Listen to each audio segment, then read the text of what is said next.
터진 코코에서는 계속 이제 혼살에 대해서 나와요. 혼삼력, 뭐 고동력 이런 얘기가 나오는데 보면서 너무나 공감을 많이 했고 저도 네, 혼살을 하는 사람으로서 네네. 기억될 능력이라는 거에 대해서 저도 굉장히 많이 생각을 해보게 되더라고요. 영화를 보고 어쨌든 기억될 능력이라는 것은 가족주의 안에서 나올 수 있는 어떤 권력일 수도 있는 거구나라는 것을 깨닫게 됐었는데 언제 그 멕시코 가가지고 이거를 촬영하셨던 거예요, 감독님? 저 죽은 자의 날이라는 명절 기간이 사실은 작년 딱 이맘때예요. 할로윈 기간. 그래서 영화의 테마에도 할로윈이나 할로윈과 관련된 여러 가지 이제 기억해야 될 것들이 포함되어 있는데 개인적으로는 영화 촬영하고 거의 1년 만에 딱 이렇게 소개할 수 있게 돼서 굉장히 좀 기분이 좋습니다. 이거를 멕시코를 가시기 전에 구상을 하고 가신 거죠? 멕시코를 가야겠다라고. 네, 맞아요. 사실은 영화의 앞과 큰 맥락 이런 거를 제외하고는 현장에서 조금 바뀐 부분도 많고 그런 영화입니다. 체류 기간이 얼마나 되셨어요? 5주 정도 여행을 하면서 이제 멕시코랑 과테말라랑 아르헨티나 정도를 왔다 갔다 하면서 좀 찍게 됐어요. 네네. 보면서 멕시코 이런 곳들이 나오니까 약간 여행하는 기분이 들기도 하고 좋았거든요. 여기는 일본, 여기는 멕시코, 스즈키는 2009년 약간 이런 식으로 여행하는 듯한 느낌을 받았습니다. 네네. 욕조에 앉아서 정말 부자연스럽게 물을 끼얹으시더라고요. 근데 그게 앞에 그 사랑을 쫓는 자들에 대한 그런 질문에 대한 답을 표현한 건지 그게 궁금하고, 두 번째 장면은 그 해장을 위해서 먹었던 음료를 마시고 엄청 맛없게 드시더라고요. 그래서 그 음료는 뭐였는지 너무 궁금합니다. 제가 물을 뭐 이렇게 뿌려요. 1인 가구로서 추운 순간에 대해서 떠올리다가 나왔어요. 엄청 따뜻하게 반신욕을 하다 잠이 들고 깨어나서 물이 다 식어 있고 제 몸이 수면 밖으로 나와 있을 때 가장 쓸쓸하고 가장 추운 순간이라는 생각을 했어요. 그래서 그 냉수를 끼얹는다는 그런 의미가 사실 있거든요. 그 인생에서 중요한 고민들이나 결정들을 앞두고 내 스스로가 가장 쓸쓸함을 겪을 때 속차리라는 의미의 냉수를 이렇게 채찍질하는 그런 의미를 담고 있어서 앞부분 장면에 대한 어느 정도 답변을 포함하고 있다고 보셔도 될 것 같고, 해장하면서 제가 막 찌푸리는 음료의 정체는 미첼라다라는 음료예요. 젤리를 토핑으로 넣기도 하고 굉장히 좀 특이한데 꼭 술 마시고 다음날 해장술로 먹는 멕시코의 어떤 상징적인 음료인데, 멕시코에서 도와주셨던 분들이 보고 좀 향수나 어떤 연결감을 느꼈으면 좋겠다는 포인트로 넣기도 했고, 실제로 그 영화를 찍을 때 잦은 술자리에서 제가 스스로 필요해서 취했던 어떤 소품이기도 합니다. 중간에 무용처럼 이렇게 무술 같기도 하고 그런 동작들이 많이 나왔잖아요. 그게 어떤 의미인지 궁금합니다. 실제로 이제 삶에서 무용과 무술을 다 좋아하는 편이고, 스승님도 오늘 와주셨는데 저는 그 1인 가구, 네, 1인 가구로서의 어떤 삶에서 사실 이제 중요한 포인트가 보통은 결정이라고 생각해요. 네, 이제 혼인을 할지 말지, 혼자 살지, 반려자를 택할지 아닐지에 대한 거라고 생각하는데, 저는 오히려 일상에서의 수련이라고 좀 생각을 많이 해왔던 것 같아요.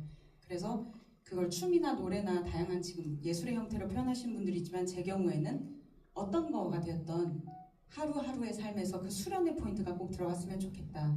그리고 당시에 저희 그 정제되지 않은 어떤 그 몸짓이 저의 고뇌를 잘 드러낼 수 있는 장면이라고 좀 생각을 해서 의도적으로 좀 길게 넣었습니다. 굉장히 좀 특이한 포인트예요, 사실은. 그리고 의도적으로 오디오를 앞으로 가져오거나 뒤로 빼거나 하는 순간들도 좀 있고 해서 보실 때 굉장히 뜨끔뜨끔하게 하려는 어느 정도의 트릭이기도 했지만, 가장 크게는 이제 굳이 영화의 결말을 제 나름대로 해석하자면, 미래의 제가 혹은 현재의 제가 과거의 선택을, 중요한 선택들을 앞두고 있는 저에게 얘기를 하고 편지를 쓰는 방식인데, 그 과거와 현재를 넘나드는 포인트로서 사용하기도 했어요. 그래서 그걸 기점으로, 혹은 그 출연자인 제가 입고 있는 옷의 색깔을 기점으로 이런 식으로 좀 표현을 했던 부분이 가장 컸습니다. 그 죽은 자들을 기리는 그런 행사에 대해서 되게 뜻깊게 느껴졌고, 솔직히 이번 다큐멘터리 같은 이 영상을 보면서 실제로 이 실화로 제가 처음 봤거든요. 되게 사람들이 즐거워하고 그렇게 생각을 하는데, 생각을 해보면 우리나라도 이 죽은 자를 기리는 문화가 굉장히 큰 나라잖아요. 특히 제사 같은 문화가 있는데 신기하게 제 생각인데 개인적인 생각인데 우리나라는 이제 제사를 별로 안 좋아하는 것 같은 느낌을 많이 받아요.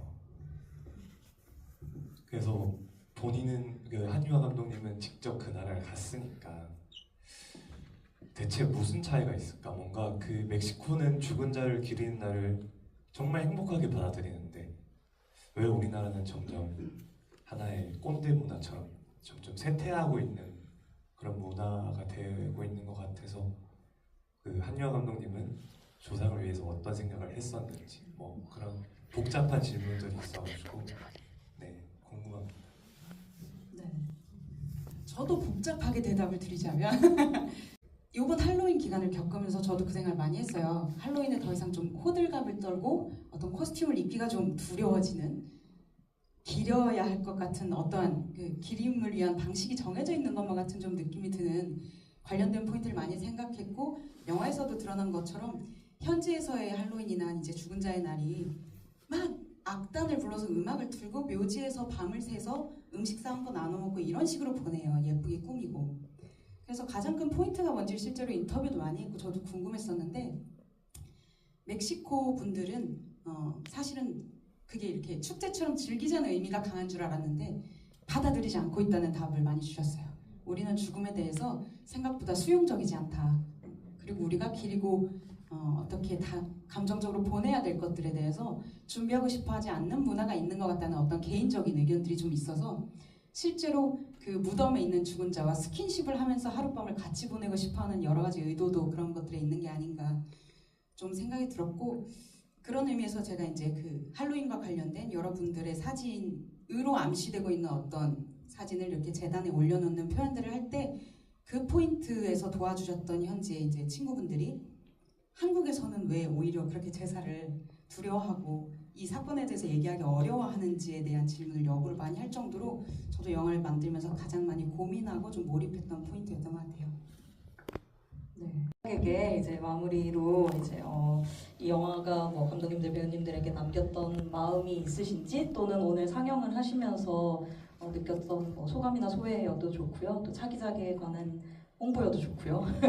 인사 마무리 나누면서 저희 인사드리도록 하겠습니다. 네. 그 배우님께서 영화를 보실 때마다 점점 재밌어진다고 말씀하셨는데, 저는 사실 특성상 이 영화를 볼 때마다 점점 더 쑥스러워질 수밖에 없는 어떤 특징들이 있는데, 오늘을 계기로 좀 제가 쑥스러워하는 포인트들의 이 관객분들의 다양한 이야기랑 생각들이 좀 합쳐져서 저에게 좀 다른 기억이 되지 않을까 싶고, 그렇게 여행하듯이 오늘 하루 남은 기간도 잘 보내셨으면 좋겠습니다. 감사합니다. 네, 우리 영화제가 또 작년부터 저희 오시는 감독님들한테 또 메달을 또 드리고 있어요. 네. 이거 구경하세요, 여기 배우님. 네.